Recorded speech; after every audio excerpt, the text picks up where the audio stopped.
Siempre necesito que mantengan su cámara prendida durante la clase.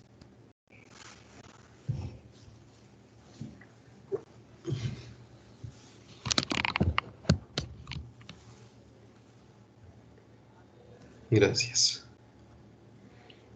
Bueno, vamos entonces a iniciar con los trastornos afectivos, no depresión, el resto de trastornos afectivos, trastorno bipolar, trastornos adaptativos, algo sobre el suicidio. No les mandé a estudiar trastornos esquizoafectivos, pero también vamos a ver brevemente lo que son los trastornos esquizoafectivos. Vamos a hacer algunas preguntas, primeramente. A ver, cuando a veces se escucha sobre el trastorno bipolar, uno tiende a escuchar, o uno tiende a pensar que pueden ser variaciones del estado de ánimo bruscas. Muchas personas vienen a la consulta y dicen, mi pareja es bipolar, porque en la mañana está bien, está alegre y en la tarde está irritable y reacciona fuerte, etcétera. Es decir, tienden a utilizar mucho lo que significa la palabra bipolar como tal. ¿Ok? Entonces, Sandy Puyutasi. Doctor, Sandy me escribió y me dijo que se sentía mal y que tenía que ir al médico, entonces que no se podía conectar, que por favor le avise. Ok, le comentas por favor que en este momento tiene una calificación de no respuesta, entonces eso sale como 0.1 porque el Excel no te permite poner 0. Y que en caso de que esté en el médico, que le solicite un certificado médico para que me puedan presentar. ¿Okay? Ya. Recuerden que no es necesario la presencia de todos ustedes. De eso siempre hemos hablado, que yo no califico la asistencia, ¿sí? Sino sus conocimientos a la final. Si Sandy en la siguiente clase coge y me responde súper bien cualquier variable de trastorno bipolar y fármacos, etcétera, no hay ningún problema. Ok. Vamos entonces, por favor, con Francisco Ramírez.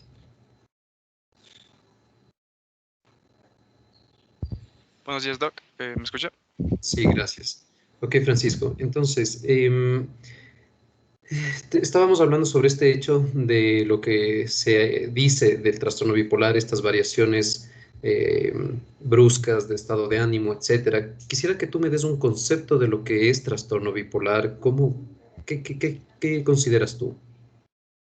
Listo, Doc. El trastorno bipolar en sí, pues es una agrupación, una alteraciones patológicas del estado de ánimo sobre todo, que se da en un paciente y que presenta, en este caso, pues estas alteraciones se ven reflejadas en la presencia de depresión, un cuadro de depresión, acompañados de también episodios maníacos o hipomaníacos.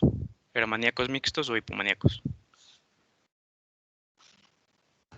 Ok, ahora, con respecto a la temporalidad, tú me dices que son igualmente estas variaciones del estado de ánimo que pueden ir de depresiones a estados eufóricos como manía, hipomanía, o también incluso hablaste de los episodios mixtos. Entraríamos todavía dentro del concepto que se habla de forma general, estos cambios bruscos de estado de ánimo en donde puedes estar muy alegre, una tarde triste, etcétera. Quiero que me hables sobre la temporalidad, la frecuencia de estos episodios, cómo suele ser en el trastorno bipolar.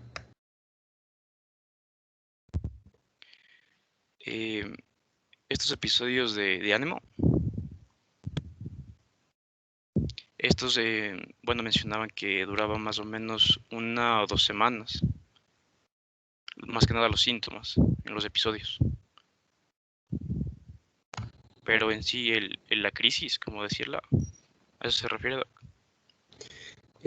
Sí, o sea, mira, lo que yo quiero es saber, cuando tú estás frente a un paciente, ¿sí? Y vamos a suponer que el uno te dice, doctor, sabe que yo tengo problemas porque Yo tengo una variación, es muy frecuente que el paciente te dice, yo tengo mucha variación en mi estado de ánimo. En la mañana estoy alegre, estoy con ganas de hacer las cosas, pero en la tarde ya estoy desganado, triste, a veces hasta no tengo ganas ni como de vivir.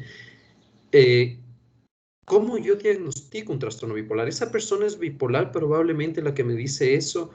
¿O porque estoy tratando de averiguar y entender cuál es tu concepto de bipolaridad con respecto a la temporalidad? Es correcto que la bipolaridad presenta estados de exceso de energía, euforia, hipomanía, etcétera, y también de depresión. Quiero saber sobre la parte de tiempos. ¿Cómo suele ser? Todavía no alcemos la mano, por favor. Cuando yo pregunte a alguien, ahí ya levantamos. Gracias. Daba como Stephanie, ¿estás con tu cámara paralizada? Cuello. Ok, bueno, continúa, Francisco. Sí, Doc, era como un plazo de al menos 7 días en el que la paciente presenta estos episodios y ahí podíamos caracterizarle como un trastorno bipolar. 7 días. Ok. Em, ¿Quién alzó la mano, por favor, antes? Yo, doc. Juan, Juan Torres. Ok, por favor, responde a lo que estoy preguntando. Bueno, ahí va a depender del estado, ¿no? Por ejemplo, en estados hipomaníacos va a tener inicios más bruscos con duraciones más cortas que los estados maníacos. Duraciones de 4 días, en estados maníacos duraciones de entre 10 días. Los estados depresivos suelen ser mucho más largos, entre días, entre meses.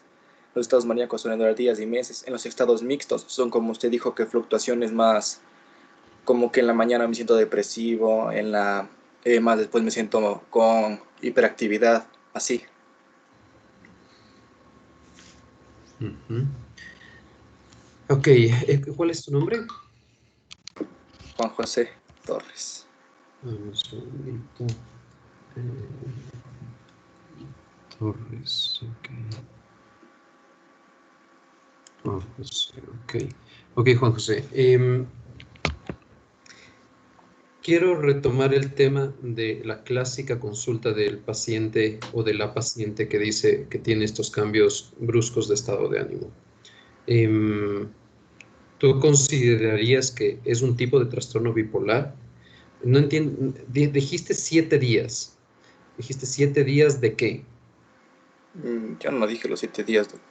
Ah, tu anterior compañero dijo que quiero saber cuántos días, cuánto tiempo tiene que durar un episodio de tristeza, quiero entender que en cuestión de días, horas, ¿cómo es los criterios en este sentido?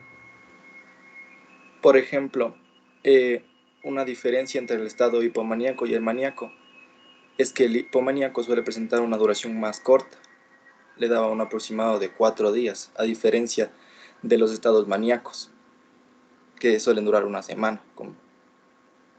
Y los estados depresivos, a su diferencia, son mucho más largos que los estados maníacos. Son meses, Ujú. que dijiste. Ok. Em, Bajemos la mano.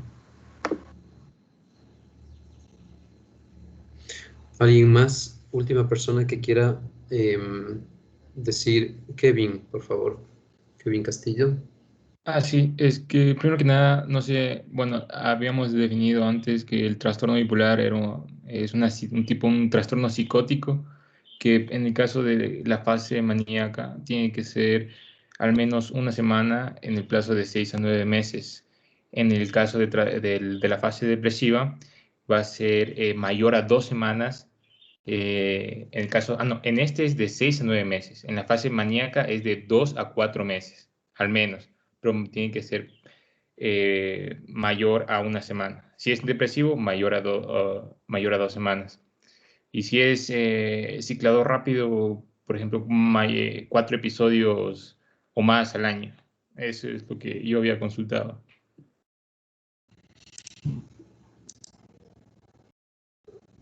Más de 4 episodios al año. Ay, mi dos computadoras aquí. A ver, esa parte, Kevin, quiero entender. El ciclador rápido, ¿a qué te refieres? 4 episodios en un año. O sea, 4 episodios, ya sea fase maníaco o fase depresivo. No es que, por ejemplo, Es decir, la persona que dice que en un día X está bien, después de una semana está mal, a la siguiente semana está bien, etcétera, etcétera, que tiene estas variaciones de estado de ánimo, ¿podría ser un ciclador rápido, crees tú?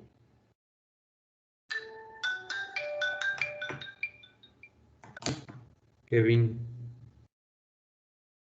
sí, ya sea depresivo, maníaco, hipomaníaco, mixto, ajá, o refractario incluso, si es que ya se lo está tratando.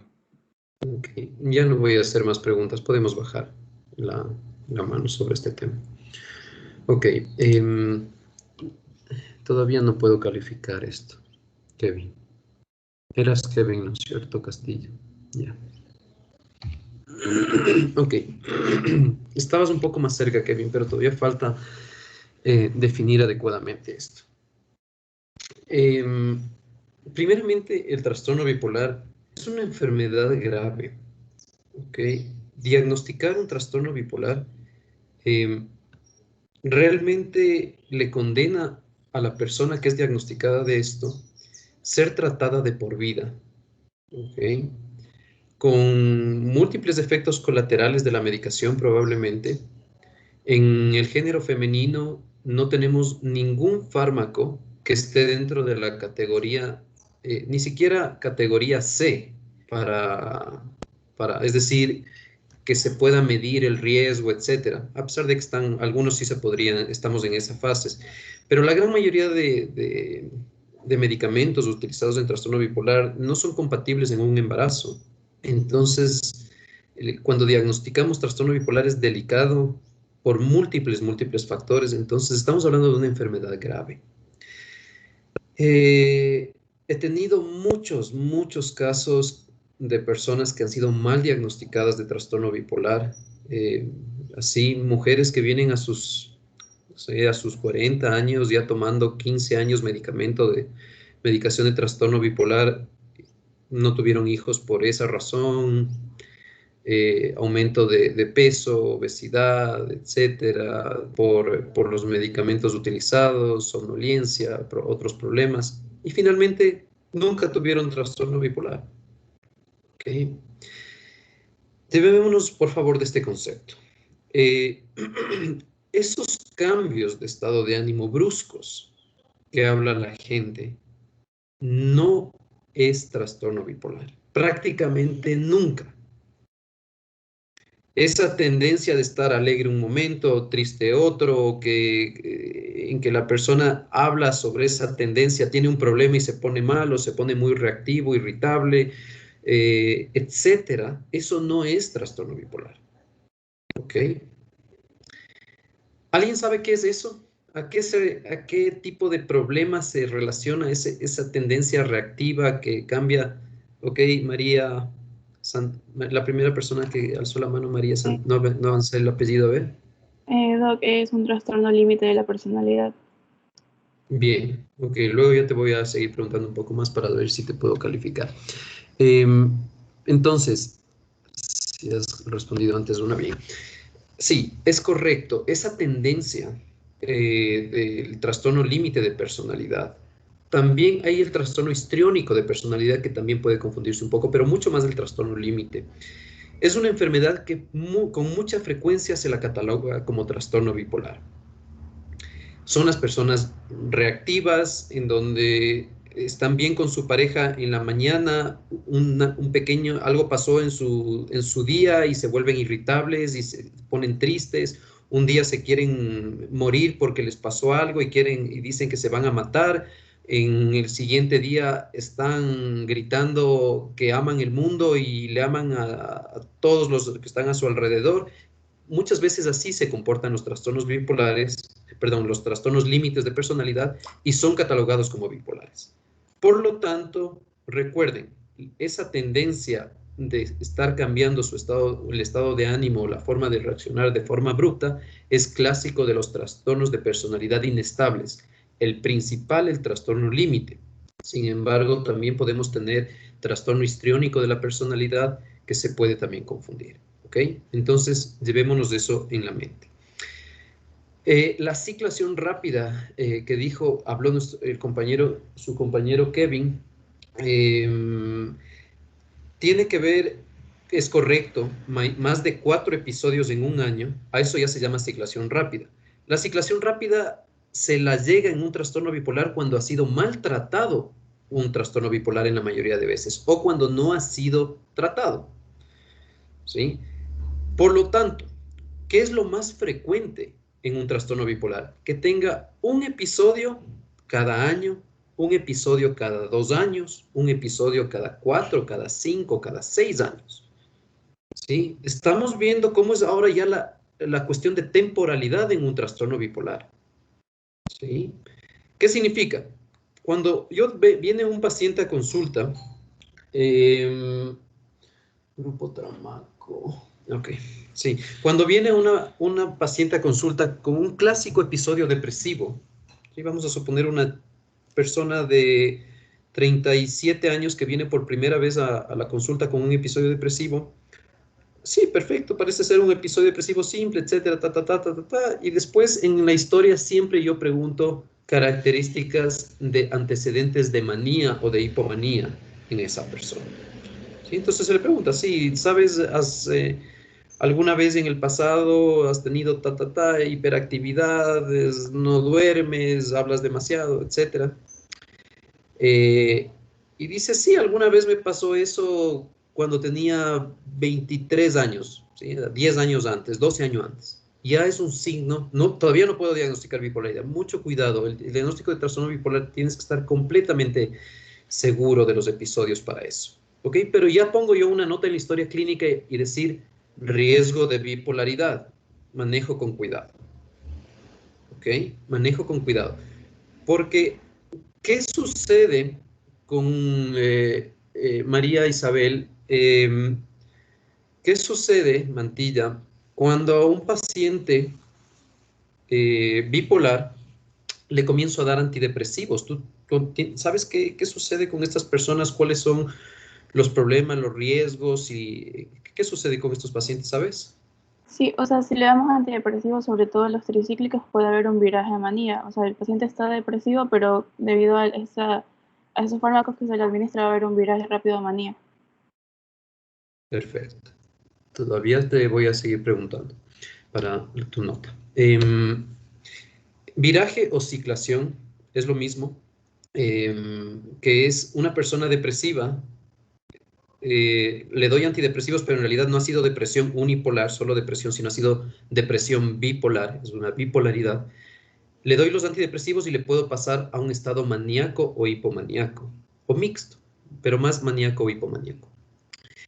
De ahí que cuando yo tengo un paciente que inicio antidepresivos por primera vez y a la semana me llama o le veo, porque le suelo llamar a la segunda semana, en 2 semanas en el primer tratamiento a las personas con depresión, y me dice, doctor, pucha, usted me dio el mejor medicamento del mundo, nunca me había sentido así, estoy súper bien, estoy trabajando, de lo que le vi estaba súper deprimido, ya, nuevamente en la historia clínica.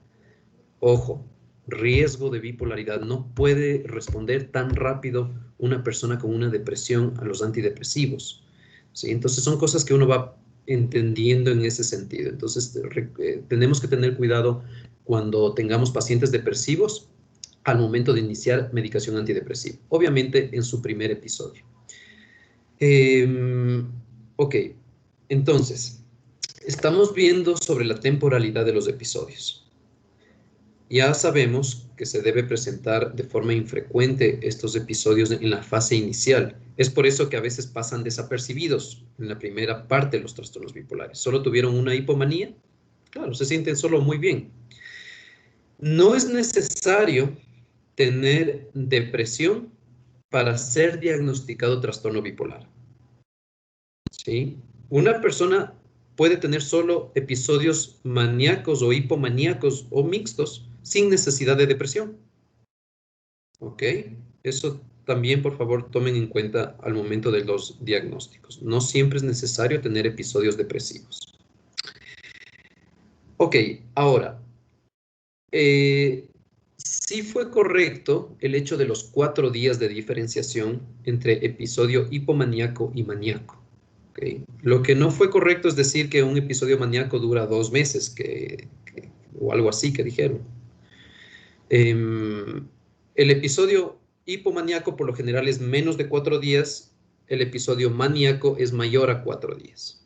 Sí, de esa forma general pueden llevarse. Puede durar 8 días y es un episodio maníaco. Entre eso en cuestión de los episodios. Luego ya vamos a ver la diferenciación de cada uno de ellos. En depresión es correcto. Igual se mantiene los criterios de depresión mayor a 2 semanas, con todos los criterios similares como cuando vimos trastorno depresivo, los mismos. Ok.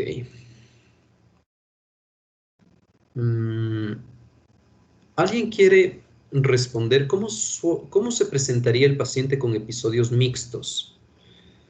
Porque hemos hablado que una persona con trastorno bipolar, ¿en qué estados nomás se puede presentar?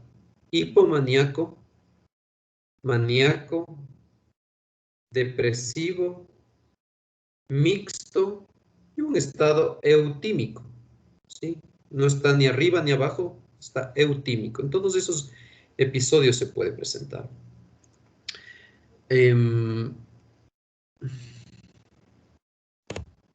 A ver. Vamos, te voy nomás a calificarme a Isabel y voy a preguntar a más personas. Ok, a ver, Josué Navarrete. Sí, doc. Ok, Josué, quisiera que me comentes algo sobre el episodio mixto. ¿Cómo crees que se presenta a un paciente en ese estado? Bueno, en el episodio mixto o en la hipomanía mixta, dice que primero la duración tiene que ser de por lo menos una semana.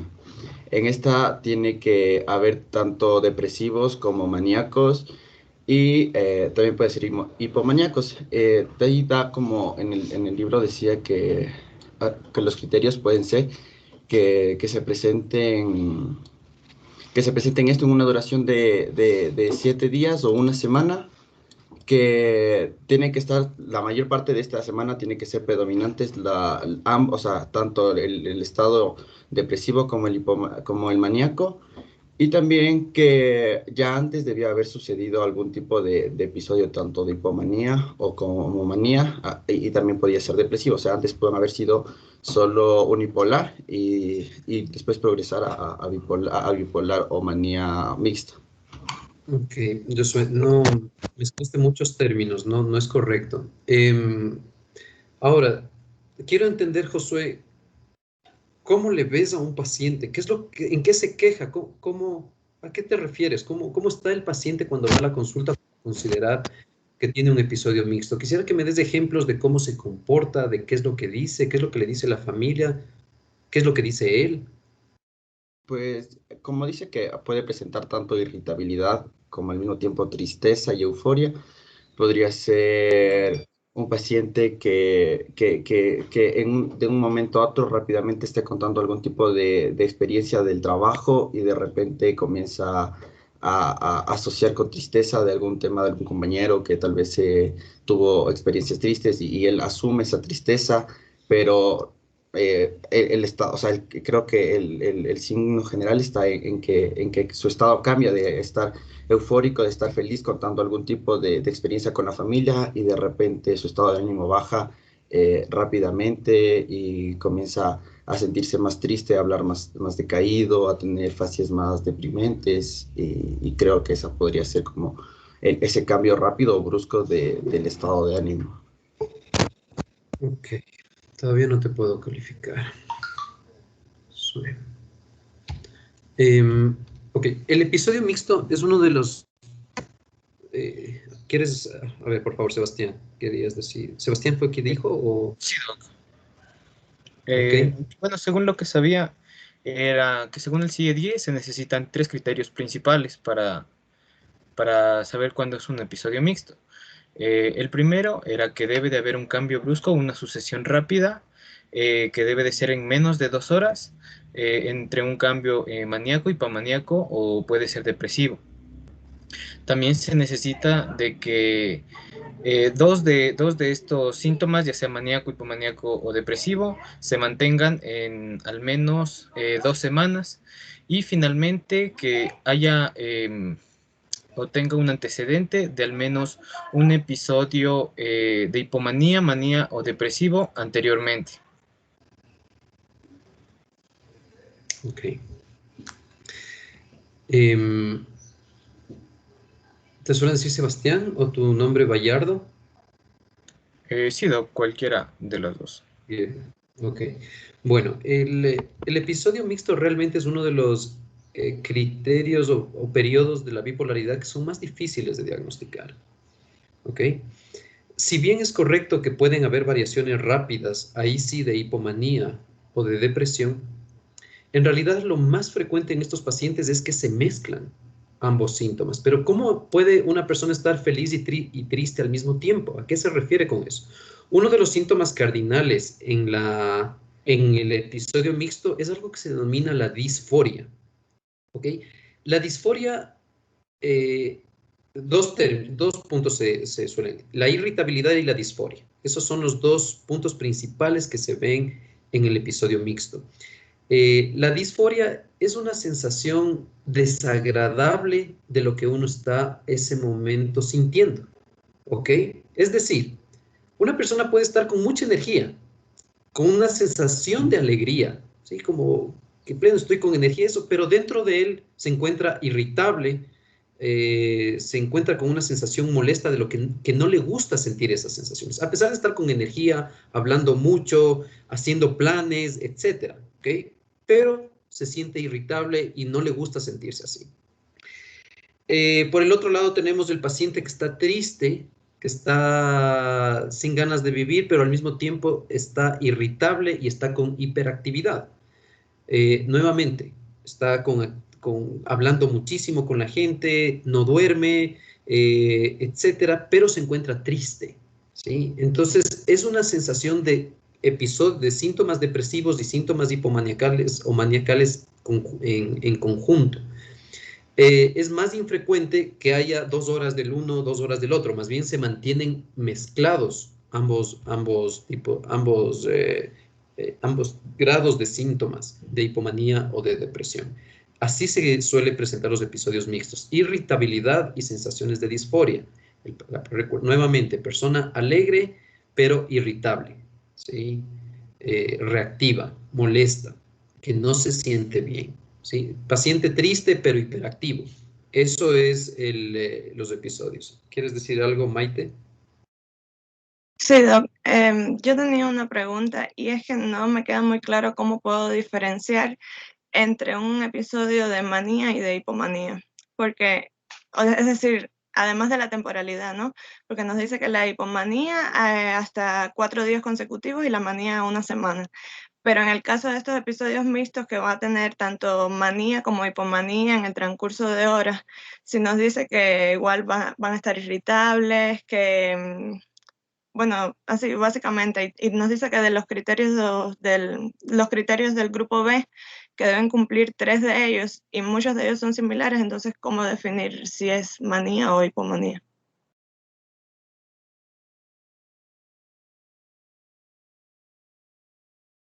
Doc, no se escucha, está muteado, creo. Lo siento, sí. Vamos a ver eso ya en las diapositivas y lamentablemente en el DSM-4 no hablan sobre la gravedad de los síntomas entre hipomanía y manía. Parecería que son muy similares la hipomanía con la manía, solo les diferencia el tiempo. Pero en realidad sí hay otras características, ¿ok? Tú sabes un síntoma que no siempre, pero que puede tener la manía que jamás tiene la hipomanía, tal vez, Maite. Sí, Doc, los síntomas psicóticos que decía que la hipomanía no podía tener ni delirios ni alucinaciones. Muy bien. Permíteme, vamos por acá un momentito, Maite Díaz. Ya te voy a seguir preguntando un poquito más. Aquí tenemos, ya has respondido antes también. Ok, entonces, sí, recuerden una diferencia, ¿no? La manía puede o no, pero si hay psicosis, recuerden, psicosis, eso les voy a preguntar en un futuro siempre. Psicosis es la unión entre, deme un segundito, solo es mi contador, le voy a decir que estoy en clase. Estábamos en problemas. ¿A los a citar? No, estoy en clases, no es nada urgente.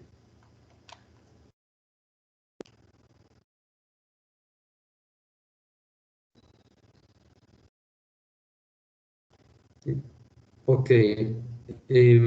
Ya, está de ver si tengo una videollamada para ver cómo definimos eso. Ya nos vemos. Chao, chao.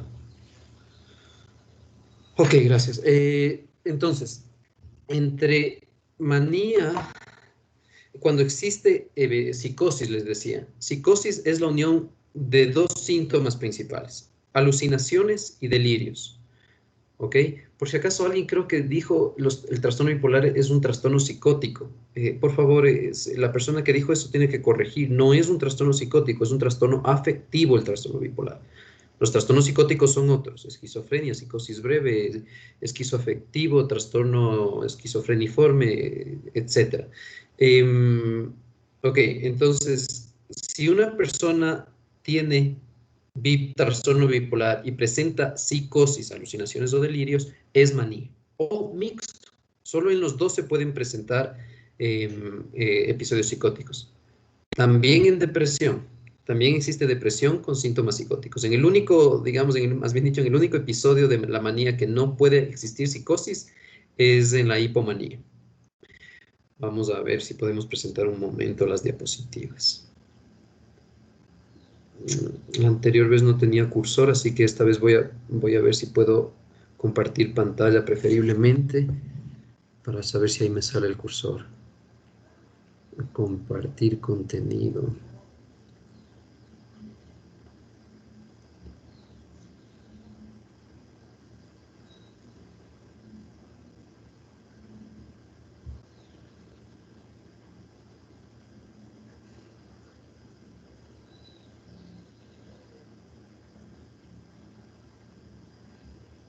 A ver, voy a ver por si acaso si solo con la diapositiva que tengo cargada puedo compartir, puedo poner cursor. ¿Ustedes sí están viendo la diapositiva? Sí, Doc. Sí. Gracias. Ok, entonces parece que aquí sí. Puntero láser. Y también ven este puntero, ¿no? Sí, Doc. Listo. Ok, si nosotros vemos esta descripción, déjame ver si aquí tenemos algo de tiempos. Esto es la ciclación rápida que habíamos hablado. Aquí tenemos 2 episodios de manía más 3 episodios de depresión. Eso ya es un ciclador rápido. Si nosotros veríamos la historia normal desde aquí hasta acá, probablemente han pasado ya varios años para que esto pueda suceder. No habíamos hablado del término distimia. Rápidamente, por favor, Mariuri Valles, dime qué es distimia.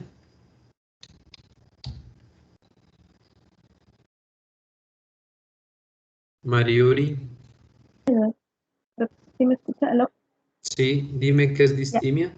O sea, distimia es como que un estado de depresión, de un ánimo así bajo, que se caracteriza por presentarse como mínimo en unos 2 años. ¿Cuál es la diferencia, crees, con depresión crónica? ¿Perdón? ¿Cuál crees que es la diferencia con depresión crónica? Depresión crónica. Mm, No sé, quizás el tiempo. Ok, vamos todavía a... Ok, veamos si te pregunto después. Ok, ahí vemos claramente una diferencia en la intensidad, ¿no? La distimia no llega a cumplir criterios completos para considerar una depresión, pero es un estado de ánimo bajo, crónico, de mínimo 2 años. Pero la persona que llega con distimia a la consulta se puede decir que ha tenido ya varios años con estas características, ¿sí? De distimia. Entonces es una tendencia a que siempre está algo triste. La distimia no siempre es estable, ¿no? Algo que nosotros tenemos que entender, no tengo aquí una, no sé si puedo dibujar, déjenme ver si hay cómo dibujar algo. Sí, creo que podemos dibujar. Pluma, perfecto.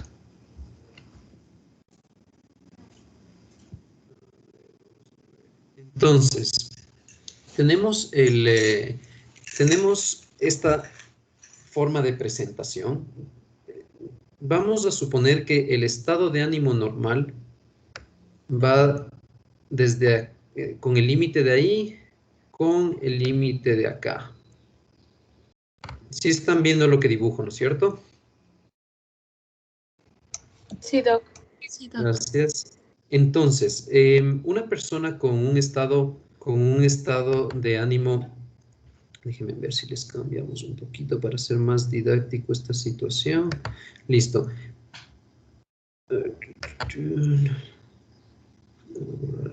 Ya, no tenemos eso. Ya, una persona con un estado, esto es el estado de ánimo normal, va desde acá hasta acá. Entonces puede haber muchas variaciones en esto, ¿sí? Una persona jamás es estable. Aparte de eso, una persona puede tender a estar en un estado por acá, que se llama estados hipertímicos, o ser una persona que está en esta área de acá, que son personas con tendencias hipotímicas, su forma de ser. Es decir, hay una variación importante de la normalidad en este estado. ¿Ok? Si nosotros nos ponemos a ver al expresidente como clásico, a Rafael Correa, él era una persona que estaba en este estado, déjame poner nuevamente el puntero, estaba en este estado de aquí, todo el tiempo, una persona que trabajaba de noche, etcétera. No sé si habrá necesitado ayuda de drogas, pero por ejemplo, una persona que consume cocaína todo el tiempo podría permanecer en un estado hiperactivo, pero no podría ser tanto tiempo. Pero bueno, esta persona hipertímica puede ser el trabajador, hablador, extrovertido, etcétera, y sigue siendo normal. La mayoría de personas estamos en un estado a veces bien, otros momentos mal, etcétera. Todo esto son procesos normales, ¿ok? Incluso se podría considerar normal pasar en cuestiones muy, muy esporádicas de esta forma, ¿ok? O de esta forma, ¿sí? Eso todavía podría ser considerado normal. ¿Esto cuándo nos pasaría? Pucha, no sé, nos graduamos de lo que queríamos hacer, nos aceptó la chica que estábamos atrás durante 3 años, acá falleció nuestro animal que le queríamos mucho, falleció una persona X, terminó con su pareja o con su esposo, etcétera. ¿Sí? Son episodios que, a pesar de que salen de lo normal, de lo habitual, del estado de ánimo normal, son considerados parte de la vida, son considerados estados normales. A pesar que en psiquiatría incluso estos episodios tendrían que ser tratados y para evitar que causen algún tipo de daño en el sistema nervioso. Pero bueno. Entonces, a esto se refiere con el estado de ánimo hipertímico, el de arriba, hipotímico, el de abajo, pero todo dentro de la normalidad. Entonces, la distimia es esto, ¿no? Sale fuera, pero ya es crónico esta situación de su estado depresivo. Y en cambio, la depresión, obviamente, ya es un estado de mínimo 2, aquí está mal, ¿no? Pero son 2 semanas como mínimo. Aquí dice 6 a 24 meses, no tiene nada que ver eso. Eso ya sería, no, es una depresión muy larga, eso está mal. Ahí tenemos algunas clasificaciones de los trastornos afectivos, ¿okay? Trastornos adaptativos que vamos a ver despuesito. Distimia. La ciclotimia es un estado, vamos a ver si tenemos aquí algo de ciclotimia. Tenemos espectros bipolares.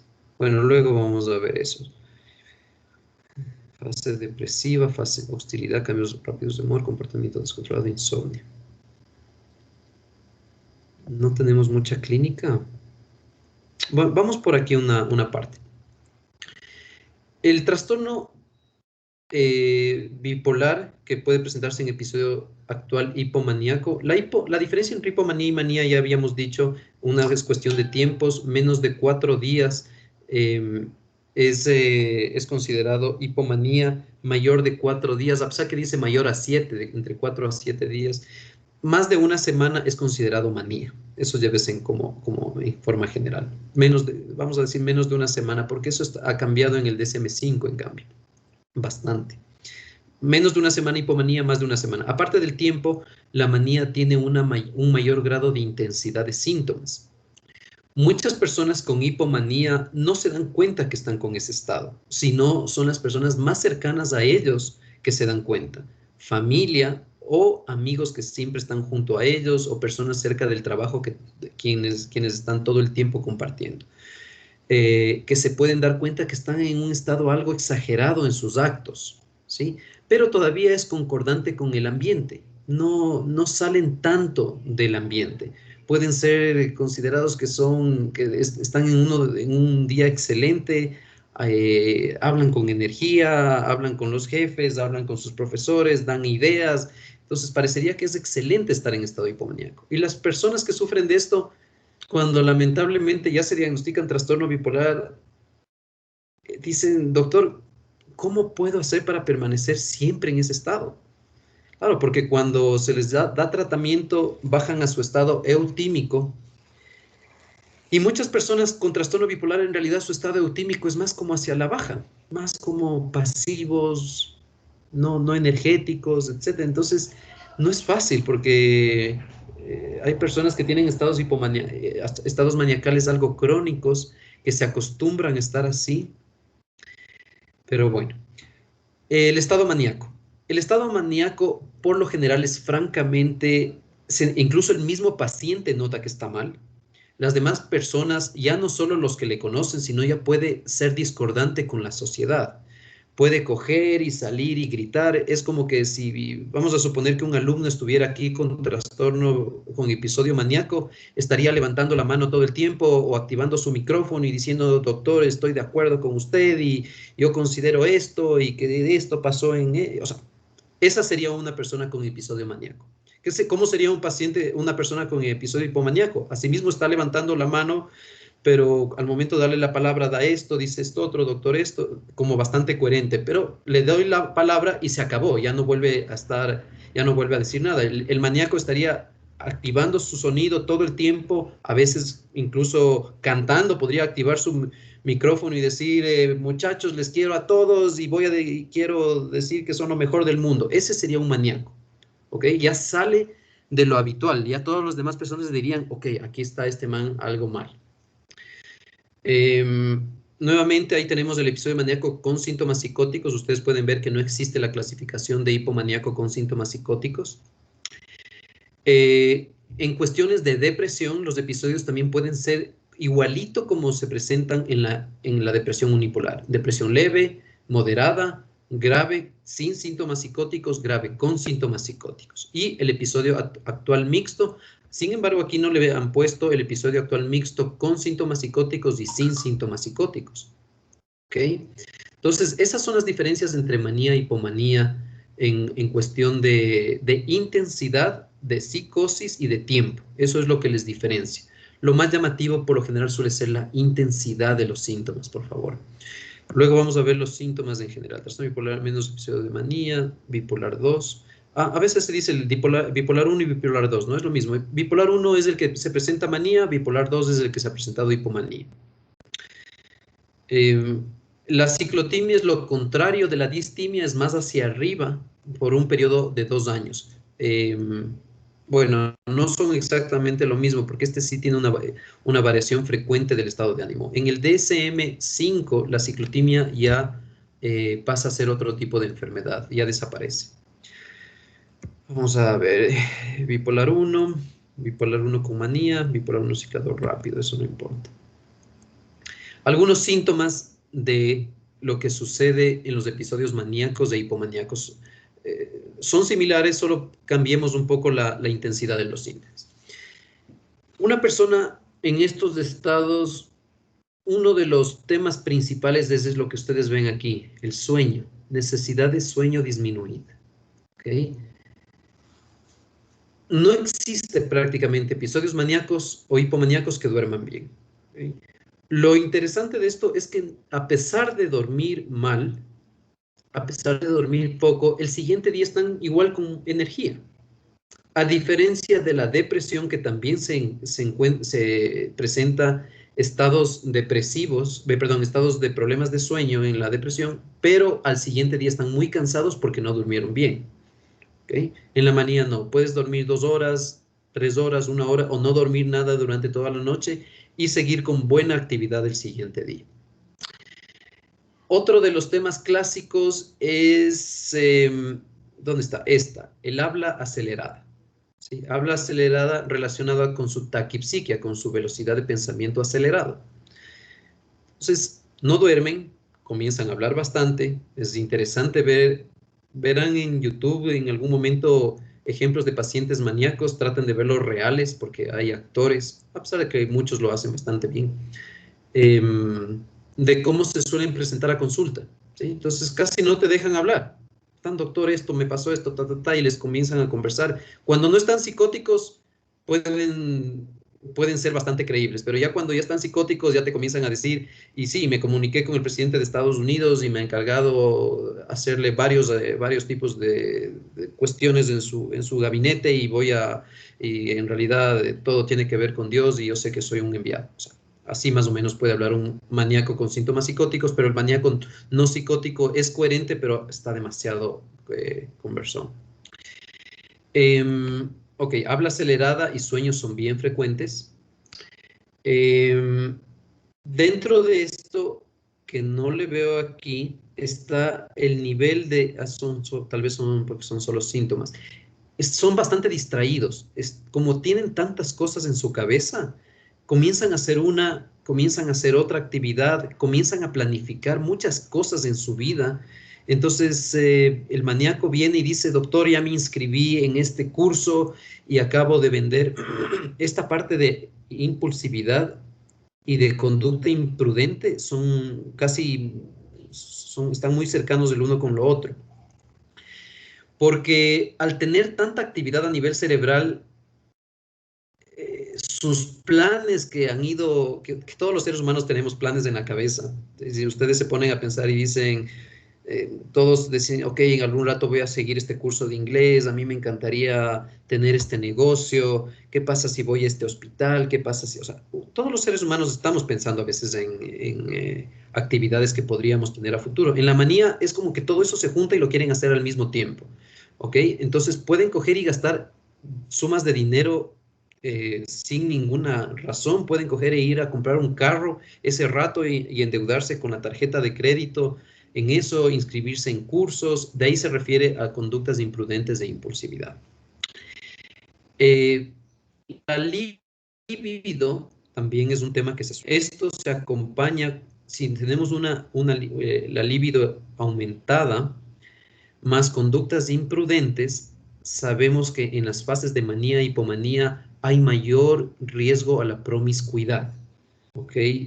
Hombres o mujeres que están en estos estados pueden coger, salir, y aquí se junta también el aumento el mayor riesgo de consumo de alcohol y drogas. Entonces, vamos a imaginar una muchacha de 22 años que está en su estado maníaco, cogió y le dijo a sus amigos que vamos a la playa ese día, alguien le hizo caso, Se fueron a la playa, salió a bailar, está con ese exceso de energía que provoca aumento de la libido, probablemente pueda acostarse con 1 o 2 personas en ese periodo, pueda consumir drogas, alcohol, no duerme, pasa bailando toda la noche y para ella fue el mejor periodo de su vida, ¿sí? Pero esos son los episodios de manía que pueden darse. No es raro que me llame la madre de una chica o de un muchacho que desapareció y la encontraron en la playa y se fue en bus hasta ni sé dónde. Así pueden presentarse los estados de manía.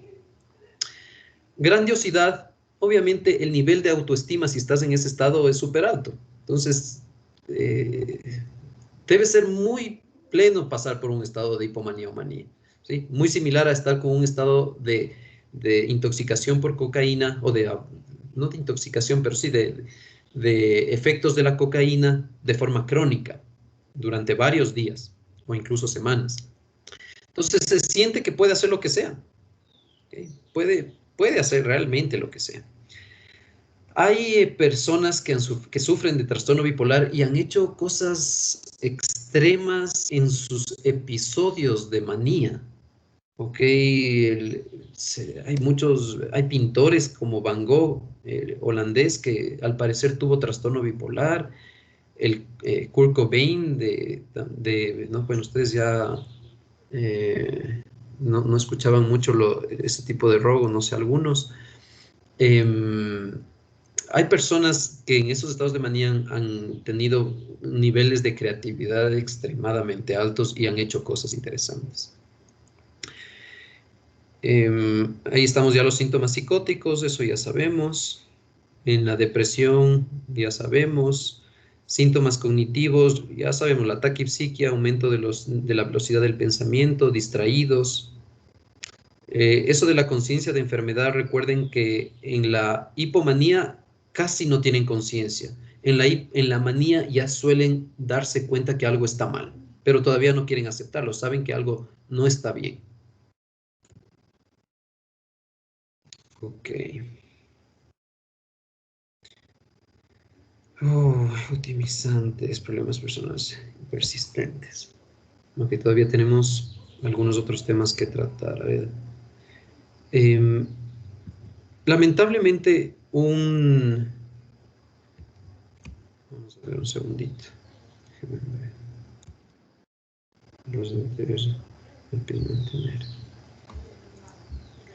Déjenme verles, muchachos, un momentito.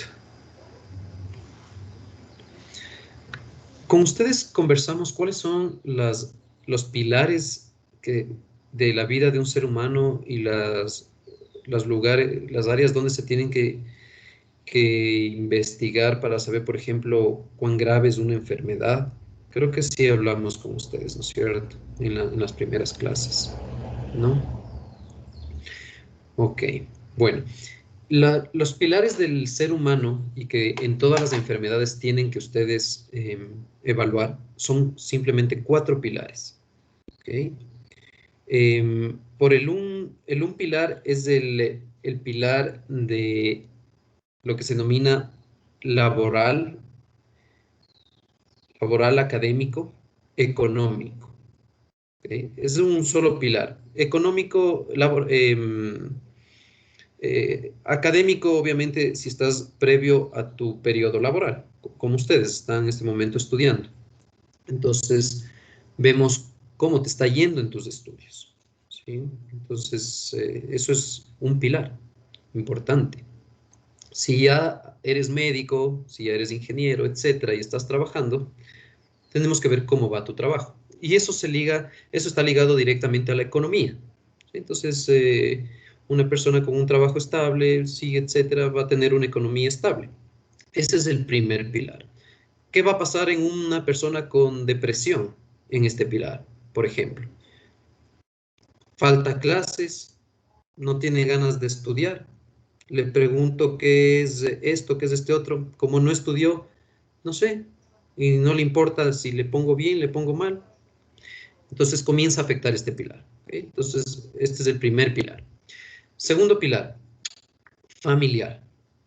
Esto va a depender si eres antes de casarte o después de casarte. Cuando tú te casas, pasa a ser tu familia, el área familiar de evaluación, más tu esposa y tus hijos. Previo a eso son tus padres, tus hermanos. ¿Ok? Pero es del área familiar. ¿Cómo tú te adaptas a esta área familiar? Y al mismo tiempo, aquí uno evalúa si tú tienes capacidad de formar una familia. ¿Ok? Todo eso se evalúa en el área familiar. Ejemplos, ¿qué va a suceder con una persona con abuso de drogas? Okay. Clásicamente, una de las áreas que más se afecta es esta, entre muchas, ¿no? Pero se afecta a su área familiar. Personas con alcoholismo, una probabilidad mucho más alta de divorcios, separaciones, de que no cuiden de su familia, etcétera. Entonces, eso es una de las áreas que también se evalúa. Tercer área que se evalúa, el área afectiva de pareja. ¿Okay? Esto es diferente a familiar, entendamos ese punto. El área afectiva de pareja es cómo tú te relacionas específicamente entre hombre y mujer, si estamos hablando de heterosexuales. Entonces, entendamos que esa área, claro, es una área aparte, que es importante conocer. Asimismo, un ejemplo clásico de cuándo va a estar muy mal esta área, por ejemplo, en el trastorno límite de personalidad. ¿Sí? Personas, mucho más en mujeres, que no pueden tener una relación sana, estable, problemáticas, lloros, agresiones físicas a su pareja masculina, amenazas de que se van a matar, etc. Entonces, muchos problemas en esa área, en ese pilar. Y el cuarto pilar es el personal, el que no depende del resto de personas. Es decir, ahí entra hobbies, ejercicio, espiritualidad, ¿ok? ¿Cómo te sientes tú internamente? Esos son los 4 pilares que uno tiene que evaluar en las entrevistas psiquiátricas, ¿ok? Mientras más pilares estén afectados y mientras más fuerte están afectados estos pilares, mientras más intenso es la afectación en los pilares, más grave es la enfermedad, ¿ok? Si comparamos, por lo tanto, el extremo, una depresión leve, y el otro extremo es la depresión grave con síntomas psicóticos. Esos son los dos extremos en trastornos depresivos. Depresión leve, muchacha de 20 años, vamos a poner muchacho, hombre de 20 años, estudiante de medicina, depresivo leve. ¿Qué le pasa? Tiene su relación de pareja, pero no tiene ya muchas ganas de salir con ella, prefiere estar un poco más en casa, tiene que estudiar, lo hace con las justas, pero prefiere estar como un poco más acostado, no con ganas de hacer como él era antes. Va a clase, a veces falta porque está un poquito desganado, pero igual cumple, no tiene muchas ganas de salir con sus amigos, etcétera. A nivel familiar, sí, habla con su familia, todo bien, pero ya no disfruta mucho de salir con sus padres a un paseo, preferiría estar solo. A nivel individual, personal, sí le gusta salir a jugar fútbol y todo, pero tampoco ya es que le da muchas ganas de hacerlo. Esa es una depresión leve. Vamos a poner el mismo muchacho, 20 años de edad, con depresión grave con síntomas psicóticos, ¿sí? Clases. Se presenta aquí en el Zoom, o tal vez ni siquiera se presente porque está acostado en la casa en estado catatónico, como puede pasar en un estado psicótico grave. O si se presenta a clases, pone el micrófono y le reclama, o en el chat de ustedes, coge y pone, por favor, nos van a matar a todos, cuídense. O tal persona habló con el doctor y nos va a poner a todos pésimos. O sea, comienza a tener ideas que todo el mundo dice, hijo, este man está rayado, ¿sí? O sea, incongruente en todo sentido. Eso es cuán grave puede uno afectar a una... ¿Por qué es tan importante estos temas de los pilares? Para que tengan una idea, yo tuve una paciente rápidamente que vino con un diagnóstico de TOC, un trastorno obsesivo compulsivo. Pero al momento en que yo evalúo los pilares, estaban en la miércoles todos los pilares. Sí, toditos, súper mal todos los pilares. Y jamás una enfermedad como el trastorno obsesivo compulsivo puede afectar tanto los pilares. Tanto así que esta persona ingresaba a la clínica porque no tenía que comer. Y era abogada, ¿no? No tenía que comer, estaba ya casi en estado de mendicidad. Y al momento de evaluarle, cogía y contaba papelitos, doblaba papelitos y los ponía en línea, y todo el mundo le pensaba que era TOC, eso era una conducta compulsiva de orden, ¿sí? Pero al momento en que se ve que los pilares están tan afectados, dije, no, esto es imposible que sea TOC. Y al momento de la evaluación más crónica, no había familiares con quien hablar. ¿Me entienden cuán mal estaba la persona? Ni siquiera familia, ni un familiar para poder conversar. Ya todos se habían separado de ella. Era una esquizofrenia, que había pasado años sin diagnóstico y le habían dicho TOC. Claro, y cuando iba a la consulta decía, sí, yo soy abogada y tengo mis casos. Luego cogí y comprobé que no tenía ningún caso hace más de 10 años, pero sí era abogada. ¿Ok? Entonces, de esa forma uno puede determinar mucho cuán grave es una enfermedad sin ni siquiera que tú sepas del diagnóstico.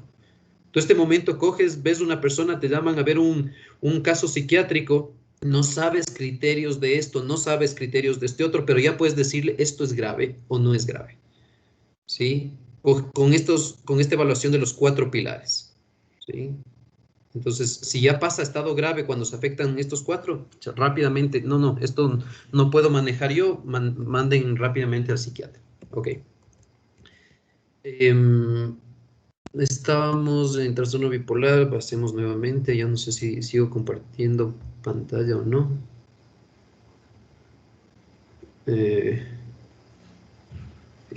Depresión. Screen. Creo que, déjenme ver si puedo cambiar.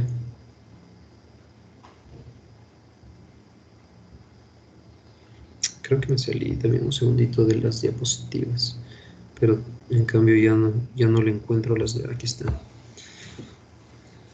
Ok. Sí están viendo las diapositivas, ¿no? Sí, Doc. Gracias. Ok, ahí estamos nuevamente lo que estamos hablando. Problemas laborales, problemas legales. Obviamente, si estás en estado maníaco, pagas con tu tarjeta $20,000, 15, lo que te dé la tarjeta, luego vas a tener problemas legales. Problemas legales porque estás drogado, problemas legales porque manejas en tal estado, problemas legales de divorcios, problemas, etcétera. A eso se refiere. Problemas laborales, claro, si estás en estos estados, puedes coger y mandarle al diablo a tu jefe. Porque estás así, o estás en una reunión completamente incongruente, adiós, botado del trabajo. Nuevamente, todos estos, suicidio, hay comorbilidad en varios aspectos cuando una persona puede tener trastorno bipolar, y eso es lo difícil, lamentablemente, en psiquiatría, que muchas personas no vienen con un solo diagnóstico, sino vienen con 2 o con 3 o con 4 diagnósticos, y la interacción entre todos hace mucho más difícil la evaluación y los criterios puros. Algunas comorbilidades frecuentes, si vemos aquí hay los trastornos de personalidad, y dentro de esto, los trastornos de personalidad, y dentro de esto el trastorno límite es el principal. Entonces imaginen que tenemos una persona con trastorno bipolar más un trastorno límite, más difícil el diagnóstico.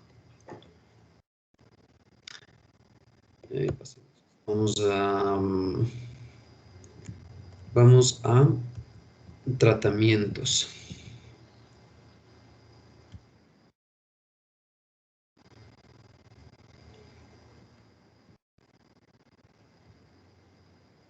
Ok.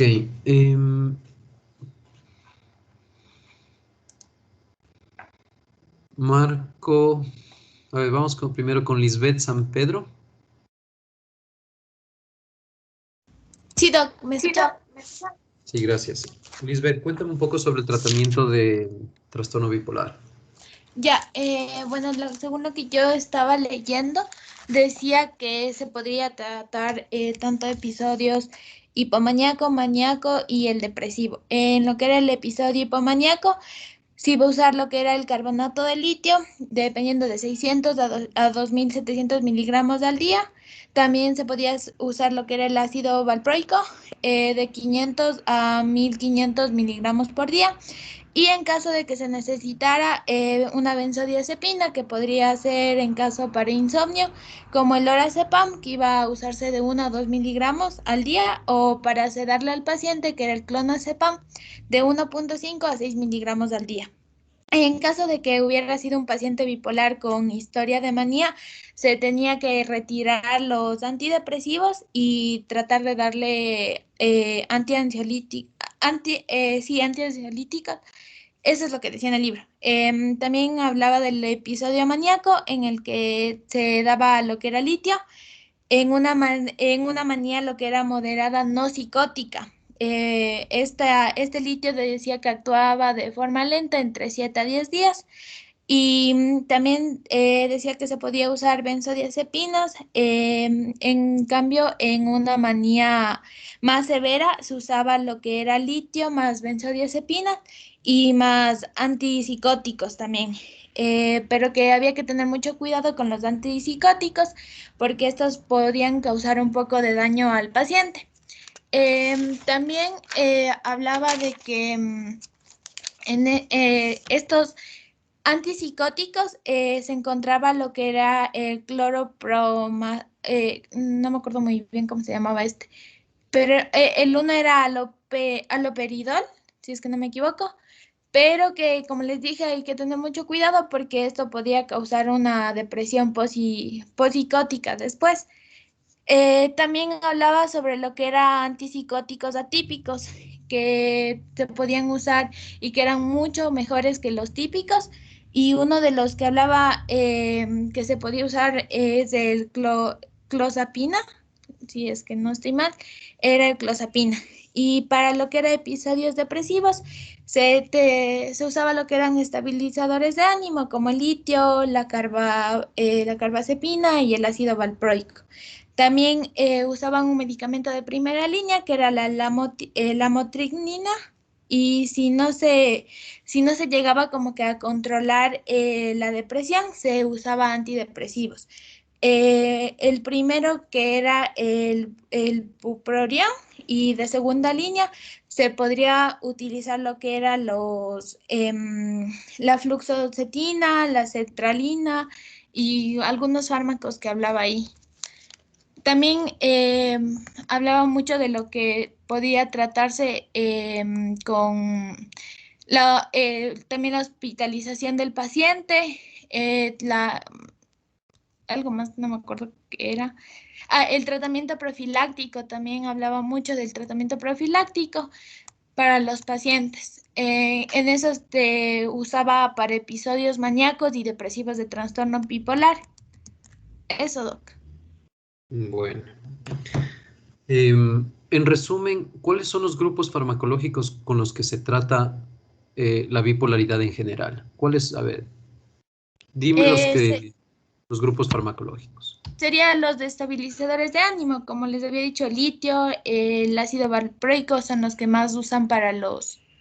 El ácido, quiero saber los grupos farmacológicos, es decir, antipsicóticos, antihipertensivos, ansiolíticos, esos se llaman grupos farmacológicos. ¿Qué tipo de fármacos son? Los antipsicóticos.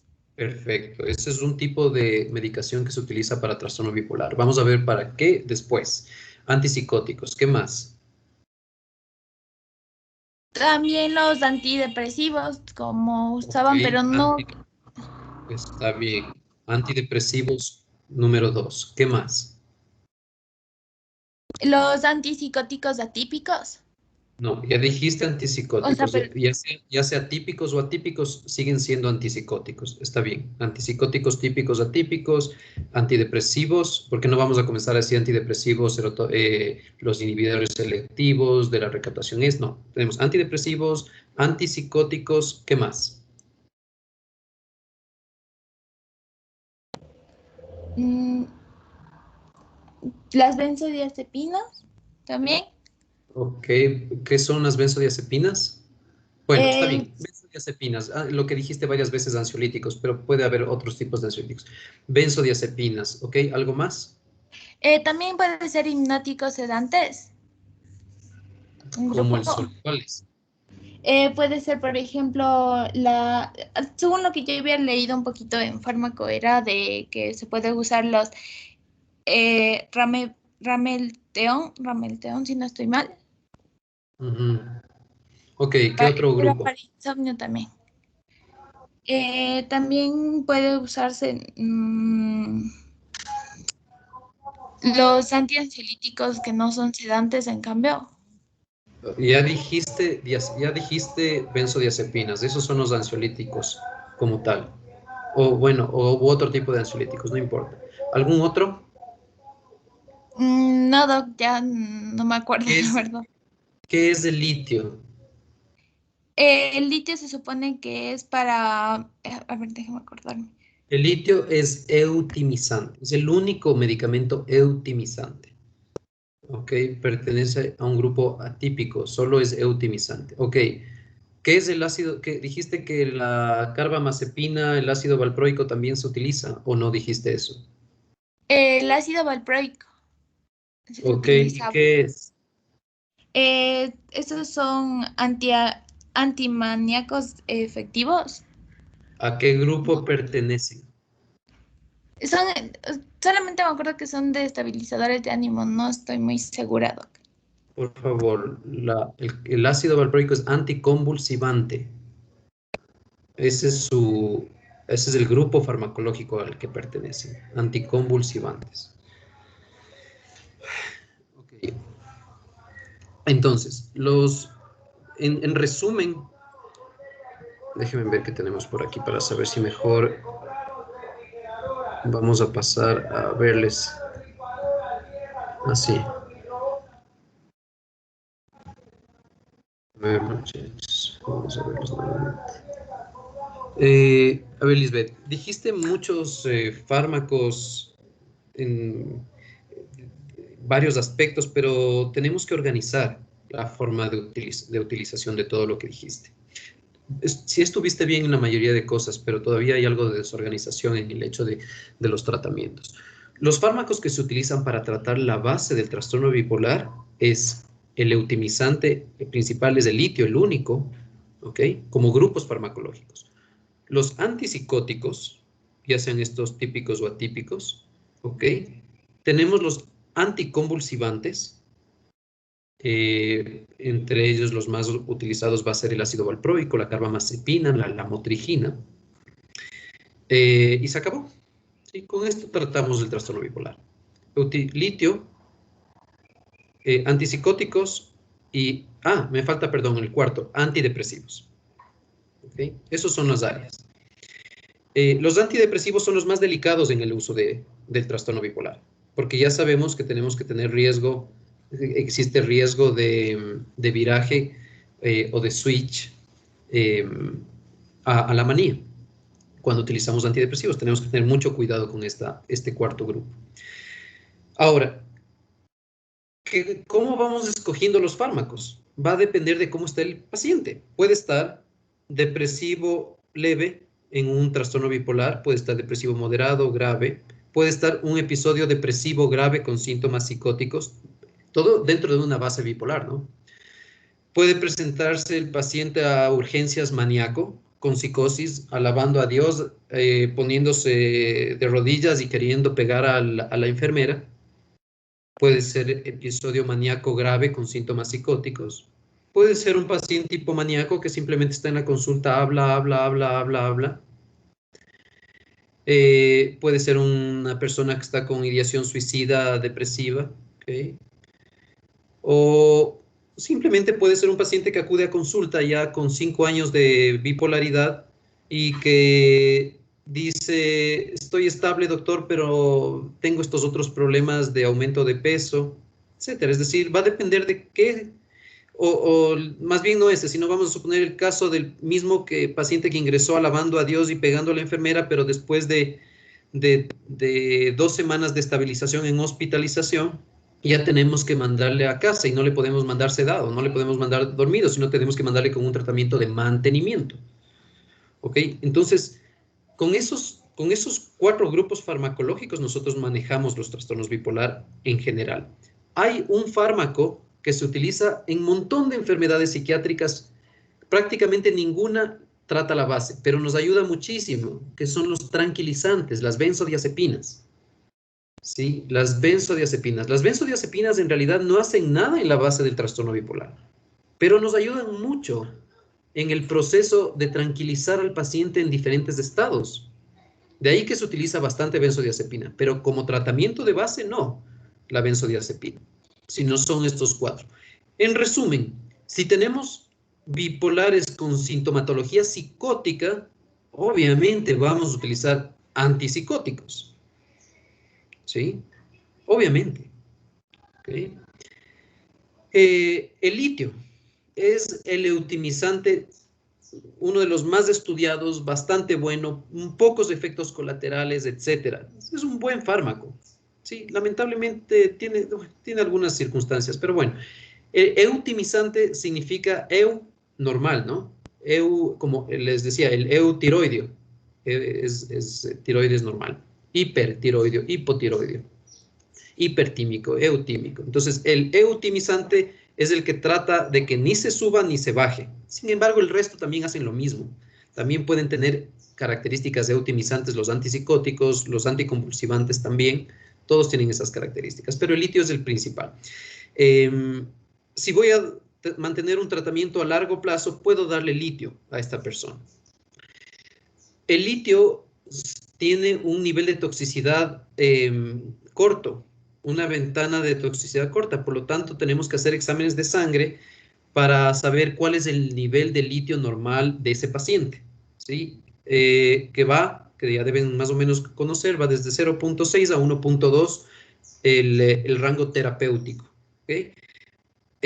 No es raro ver, tal vez algún rato les tocará ver, hay médicos que no conocen o que manejan no muy éticamente la psiquiatría y les mandan a hacer una litemia a algún paciente y vienen con el examen y me dice, doctor, yo tengo bipolaridad, ¿por qué? Porque aquí me sale que tengo litio bajo. ¿Sí? Entonces, si a todos ustedes les mando a hacer litio en sangre y veo los rangos de litio que el laboratorio me manda, todos salimos bajos, a no ser que aquí tengamos a alguien que esté tratado con litio. Todos vamos a salir bajo de los rangos que está ahí, porque es como que mandáramos a hacer carbamazepina en sangre, ¿sí? Que también se envía a pacientes con convulsiones. Si a todos ustedes que no toman carbamazepina les mando a hacer una carbamazepina en sangre, van a salir todos bajo. Pero al paciente muchas veces le mienten y le dicen, mire, aquí está el problema, su litio está bajo, así que lo que necesitamos es darle litio y usted tiene bipolaridad. A veces pasa eso y es lamentable, ¿ok? Eso con respecto a los tratamientos. 11 y 23. Ok. Nos quedamos un poquito en este tema por lo que es importante. Trastorno bipolar. Ok, entonces estábamos en los psicóticos. Le tratamos como episodio psicótico grave, antipsicóticos fuertes, ya sean típicos, atípicos en la primera fase, sedarles, ayudado con benzodiazepinas para que el paciente no esté agresivo, duerma, etc. Uno de los antipsicóticos más utilizados en trastorno bipolar a largo plazo es la quetiapina y la olanzapina. ¿Sí? Son 2 fármacos importantes que se utilizan en trastorno bipolar, olanzapina y quetiapina. Se pueden utilizar el resto, pero los más estudiados son esos 2, olanzapina y quetiapina. Nuestra compañera dijo la clozapina. ¿Quién dijo clozapina? ¿Cuál fue? Tú mismo, ¿no es cierto? Fuiste Lisbeth, sí. Lisbeth, ¿no es cierto? Sí. Ya. La clozapina es el antipsicótico más fuerte que existe.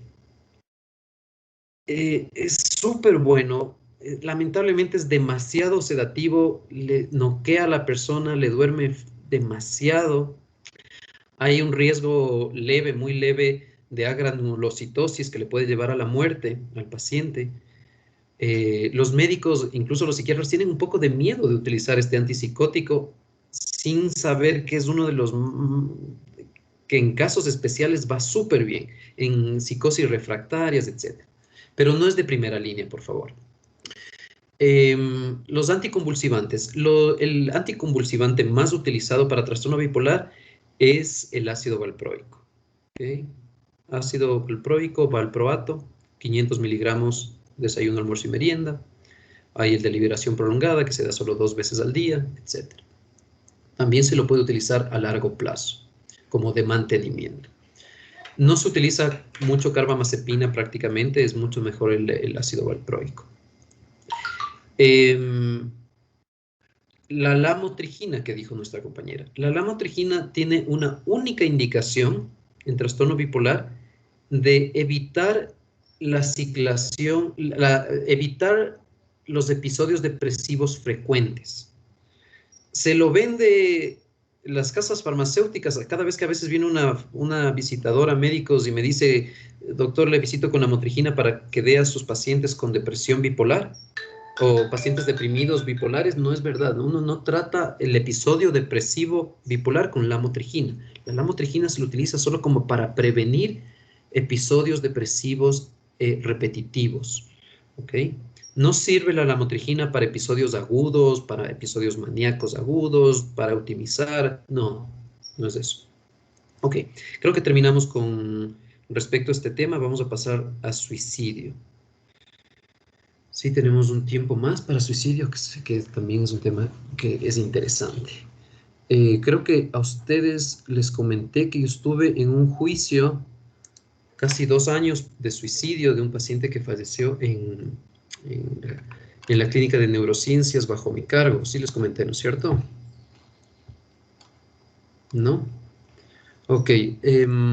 Siempre es un tema sensible para las familias y para en mi área de especialidad, el tema del suicidio.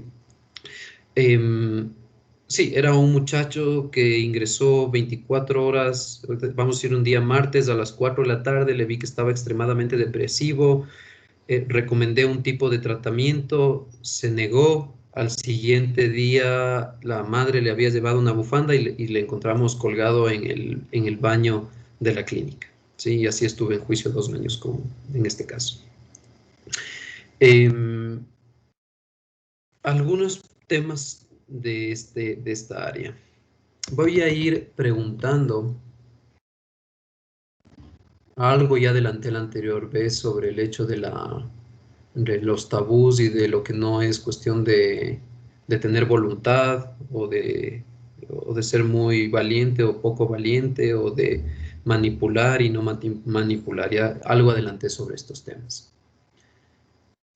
Yo voy a ir poniendo algunas variables y ustedes me dicen si es más riesgoso o menos riesgoso tener esta variable en la vida de una persona. Veamos con Jessica. Jessica Shunio, no sé cómo se pronuncia, o Sunio. Sí, doctor, es Chunia, es que igual con H. Perfecto. Jessica, vamos a ver, tema de edad. ¿Una persona tiene mayor riesgo de suicidio joven o viejo? Yo pienso que son más los jóvenes porque como que aún no tienen ideas claras de su vida y están en ese lapso de tiempo en el cual tienen que hacer su futuro. Siguiente, ya te digo, siguiente, Jessica, tú mismo. ¿Persona poco educada académicamente o muy educada académicamente?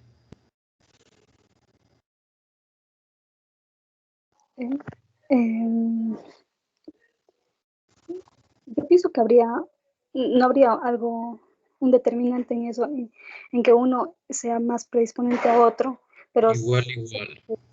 sí. Ok. ¿Hombre o mujer? Bueno, según he revisado, es más frecuente en hombres. Ok. ¿Casado o no casado? se da más frecuente en los que no tienen relaciones estables. Ok. Que no tiene. ¿Con religión o sin religión?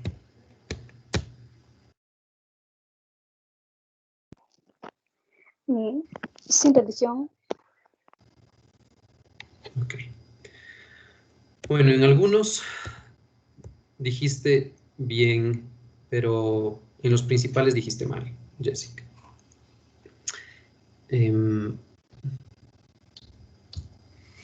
Ok. No es lo mismo intentos de suicidio y suicidio. Riesgo suicida. Yo pregunté riesgo suicida. ¿Sí? Ahora vamos a responder cada una de estas variables junto con otras en estos dos temas. Vamos por género. ¿Quién comete más intentos de suicidio? Las mujeres. 7-1. 7 intentos de suicidio de mujeres, 1 de hombre. ¿Quién se mata más? El hombre. 2-1 prácticamente. De dos hombres que se suicida una mujer. ¿Okay? Nivel de educación.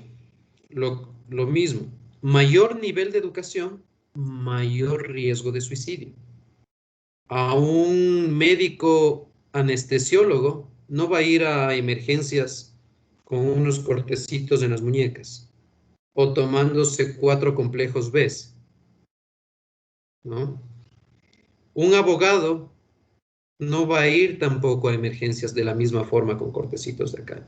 Quienes van a ir con eso. Entonces, el abogado, el ingeniero, el arquitecto, el médico va a ver suicidio, va a entender eso y va a decir, ok, este método de suicidio es elevado. Entonces, arma de fuego, colgarse, todos esos son alto grado de letalidad en los métodos. Ellos van a utilizar métodos de alta letalidad.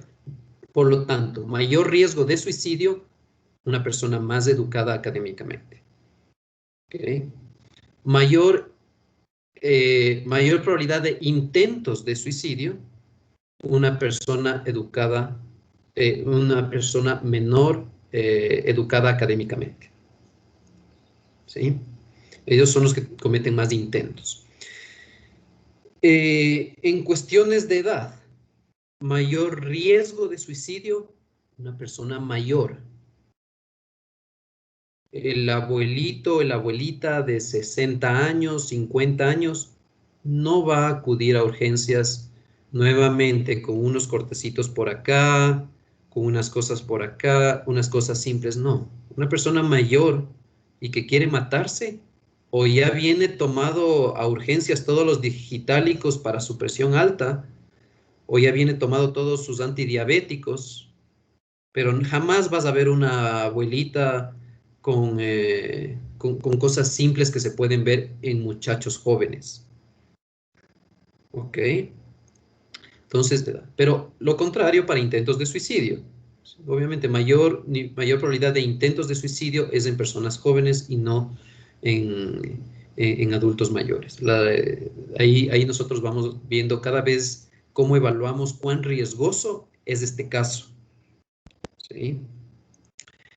¿Qué otras variables? Ya otras variables simples que sí protegen del suicidio, la religión. En la gran mayoría de religiones, el suicidio es condenado con el infierno o con todo lo que represente el hecho de no obedecer a Dios o a la religión. Entonces, entre comillas, es un esquema protector. ¿Qué protege para el suicidio también? Familia. Esposo, realmente no tanto, pero sí puede ayudar en algo. Esposo, esposa, pareja. Los hijos.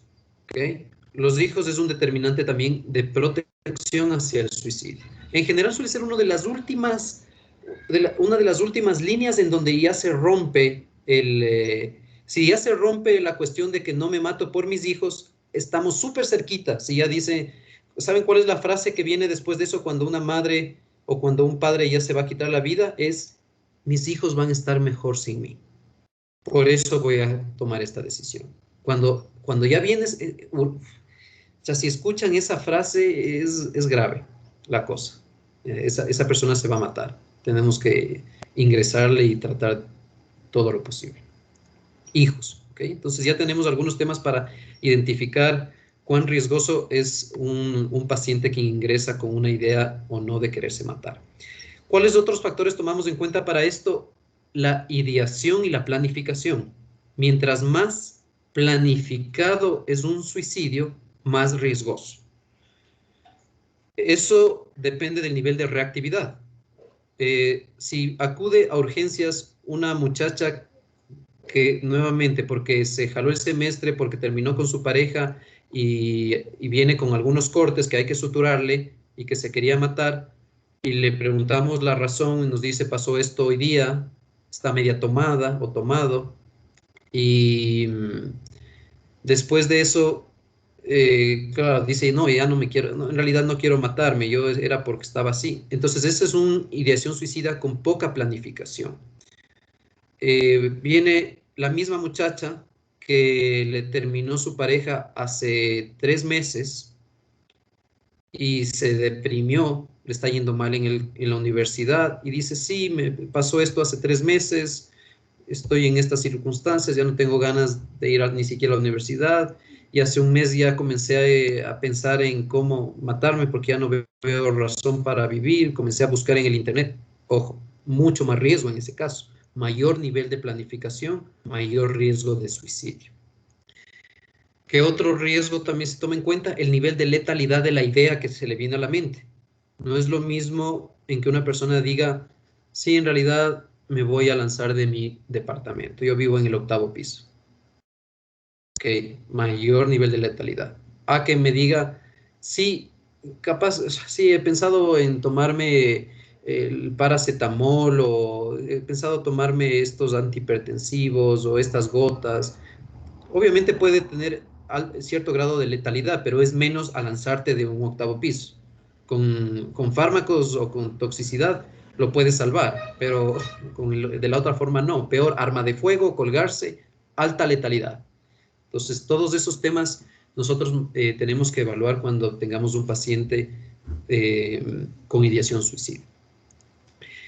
La muchacha que les decía que de un día para el otro se sutura la muñeca y cosas, incluso ese caso leve de probable ideación, intencionalidad suicida, incluso esos casos tenemos que internarle, muy probablemente. ¿Sí? Y peor que ni siquiera un médico emergenciólogo puede decidir en esa chica que, entre comillas, parece algo muy simple. Vamos a suponer que ni siquiera necesitó sutura, sino fue algo tan superficial que simplemente le curaron y fue como un rasguño. ¿Ok? Y que la chica dice, no, ya no me quiero matar, ya no me quiero matar. Incluso en esos casos tiene que ser evaluada por un especialista para determinar si realmente es o no es. Hay un tema que le pasó a este muchacho que se mató en la clínica, algo que se denomina la tranquilidad siniestra. Tal vez no hayan escuchado este término. Ese es un estado previo al suicidio. Hay personas, al parecer, la gran mayoría de personas lo viven previo al suicidio. Y es un estado de tranquilidad porque ya se tomó la decisión.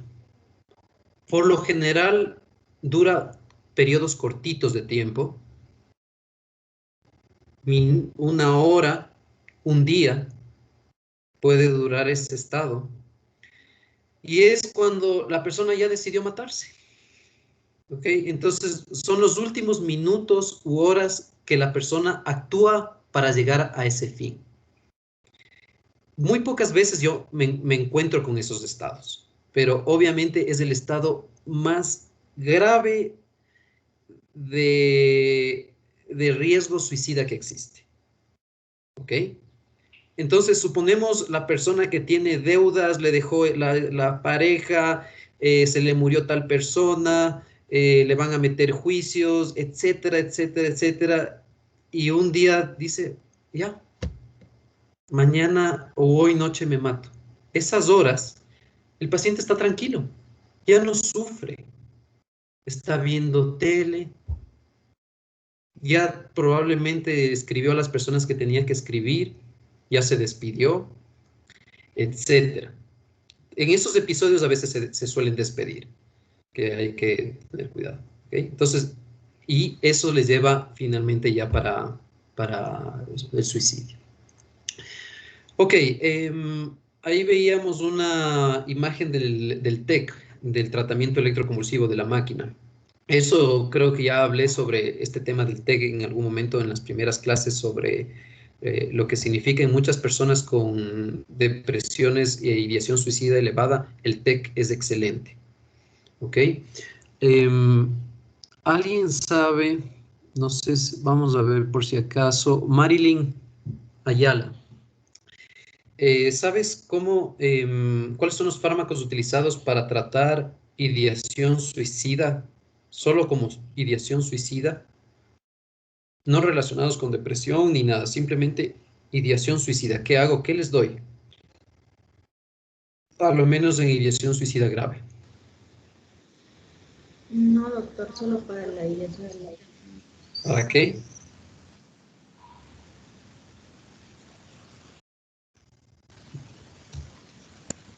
No, ok. Alguien, por favor, que sepa qué medicamentos utilizan para... Vanessa, Lima. Doc, tal vez las benzodiazepinas.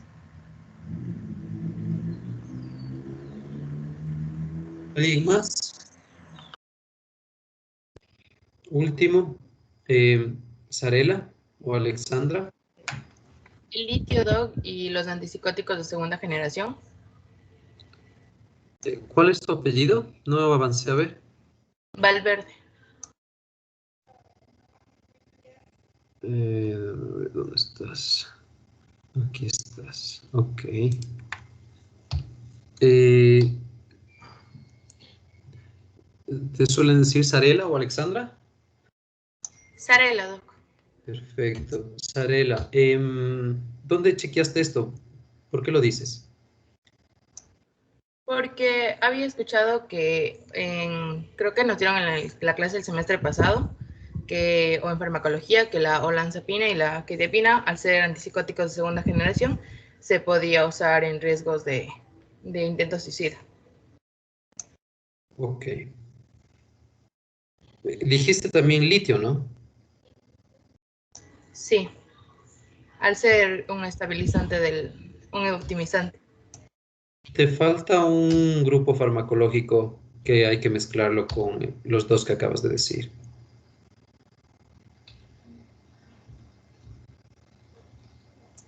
Las benzodiazepinas no, Doc. Bien.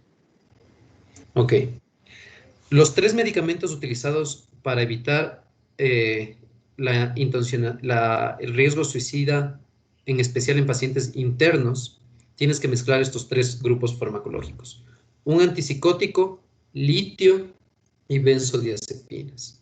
¿Sí? Son los 3 grupos farmacológicos que se dan al momento de tener un paciente suicida. Con un paciente con alto riesgo suicida, tienes que inmovilizarlo farmacológicamente, tienes que dormirlo, ¿sí? Por varios días probablemente, sedarlo. A veces se necesita que esté un familiar 24 horas al lado, un auxiliar de enfermería 24 horas a su lado, en especial en la primera fase. Hay también un fármaco intravenoso, ¿te acuerdas tú mismo, Sarela? ¿Qué fármaco intravenoso se utiliza para ideación suicida? Para intencionalidad suicida. Tal vez el diazepam, Doc. Esa es una benzodiazepina, es más como para tranquilizar un poco. Les había dado incluso en la otra clase. No. Un anestésico. El anestésico. ¿Te acuerdas cuál era? El anestésico que nos había mencionado Doc es... no me acuerdo, Doc.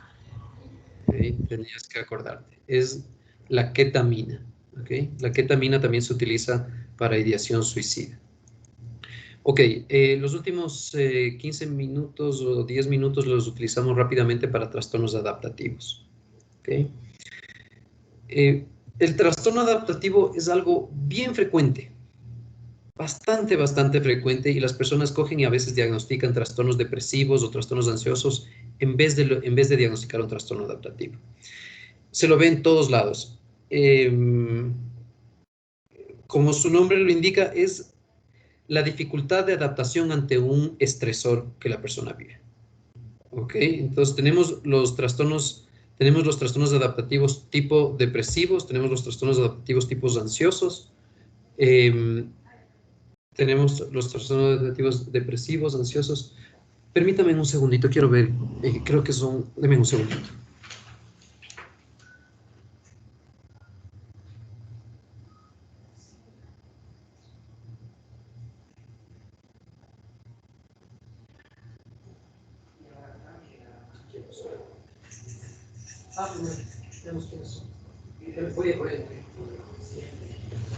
Muchachos, tengo un chequeo del MSP de la clínica, entonces vamos a cortar la clase, ¿ok? Nos vemos el próximo jueves. Gracias. Gracias, doctor. Hasta luego. Gracias, doctor.